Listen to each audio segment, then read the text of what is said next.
ଜୟ ଜଗନ୍ନାଥ ଆମ କି କରାଯାଇଛି ସେଟା କୁଚୁମ କରି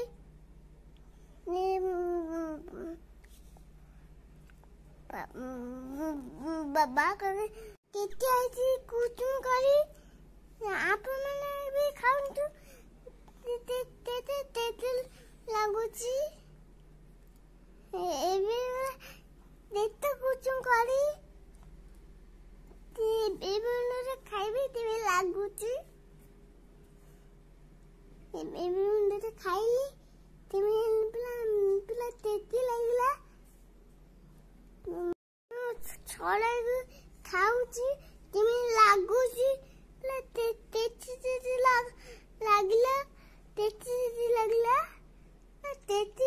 ଲାଗିଲା ପିଲା ଖଟା ଖାସ ଲାଗୁଛି ତାପରେ ମଞ୍ଜି ବି ପାଇଲା କେତେ ଲାଗୁଥିଲା ବାଏ ଖାଆନ୍ତୁ ବି ଏଟା କୁଚୁମ କରି କେତେ ଲାଗୁଥିଲା କେତେ ଲାଗୁଥିଲା